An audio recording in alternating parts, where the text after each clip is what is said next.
लगता है 18वीं लोकसभा विवादों की प्रयोगशाला बन गई है। पहले संविधान पर विवाद शुरू हुआ, फिर इमरजेंसी पर विवाद हुआ और अब नीट पेपर लीक पर विवाद चल रहा है। इस बीच अखिलेश यादव ने अवधेश प्रसाद को अयोध्या का राजा कह दिया और अब राजा अयोध्या का मतलब क्या है, यह हर कोई समझता है। राजा अयोध्या मतलब प्रभु श्री राम, यानी कि अखिलेश यादव ने अवधेश प्रसाद की तुलना प्रभु श्री राम से कर दी। लेकिन कहानी इतनी नहीं है। उस वक्त की तस्वीरें भी आपको दिखाएंगे जब अवधेश प्रसाद शपथ लेने की तैयारी कर रहे थे। इस दौरान अखिलेश के साथ प्रथम पंक्ति में अवधेश प्रसाद को जगह दी गई थी। वो जैसे ही शपथ लेने के लिए उठे, जय अवधेश के नारे लगना शुरू हो गए। वो भी उस वक्त जब संसद भवन में जय श्री राम के नारे सुनाई दे रहे थे। अखिलेश यादव के इस नैरेटिव पर सत्ता पक्ष समेत संत समाज भी मुखर हो गया है, जिसका असर ये हुआ कि खुद अवधेश प्रसाद को सफाई देने के लिए अपना बयान जारी करना पड़ा।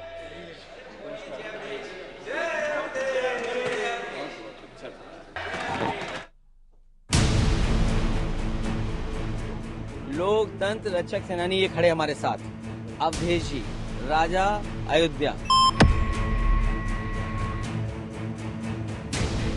हाथों में संविधान, बगल में फैजाबाद से नवनिर्वाचित सांसद अवधेश प्रसाद और जुबान पर अवधेश प्रसाद का ये सार्वजनिक परिचय। लोकतंत्र रक्षक सेनानी, आइए, लोकतंत्र रक्षक सेनानी ये खड़े हमारे साथ, अवधेश जी, राजा अयोध्या। यानी अखिलेश यादव के मुताबिक उनकी पार्टी के फैजाबाद लोकसभा सीट से सांसद अवधेश प्रसाद राजा अयोध्या। मैं राजा नहीं, मैं सेवक हूँ।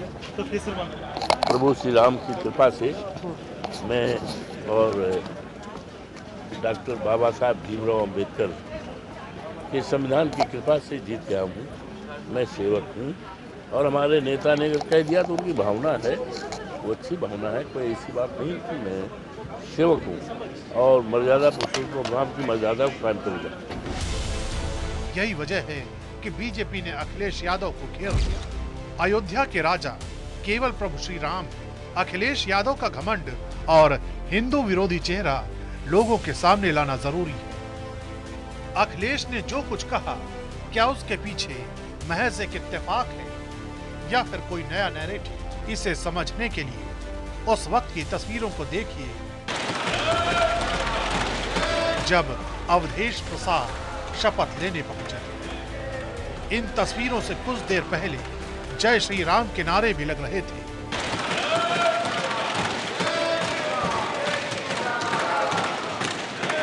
लेकिन अवधेश प्रसाद के शपथ ग्रहण के दौरान जय अवधेश का जय घोष किया गया।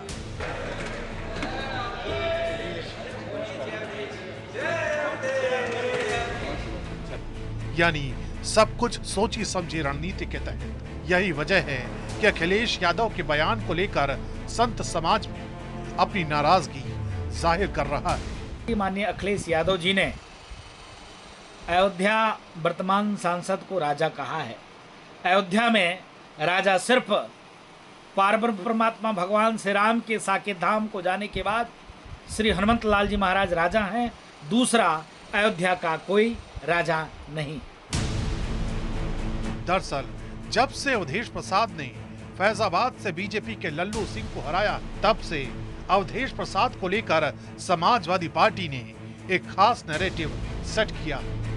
पासी समाज से आने वाले अवधेश हर उस जगह होते हैं जहां अखिलेश होते हैं। दोनों के हाथ में संविधान की कॉपी होती। पहली बार सांसद बनने के बावजूद अवधेश प्रसाद संसद भवन की प्रथम पंक्ति में अखिलेश यादव के साथ बैठते हैं। यानी अवधेश प्रसाद के कंधे पर बंदूक रखकर अखिलेश यादव बीजेपी से भविष्य की सियासत की लड़ाई लड़ रहे हैं और बीजेपी को बार बार ये याद दिलाना चाहते हैं कि राम मंदिर का मुद्दा उठाने वाली पार्टी को ही उनके नेता ने अयोध्या में हरा दिया। लेकिन सवाल तो यही है कि राजनीतिक एजेंडा सेट करने की कोशिश में अवधेश प्रसाद को अयोध्या का राजा कैसे कहा जा सकता है, क्योंकि सनातन संस्कृति में अयोध्या के राजा का मतलब सिर्फ और सिर्फ प्रभु श्री राम से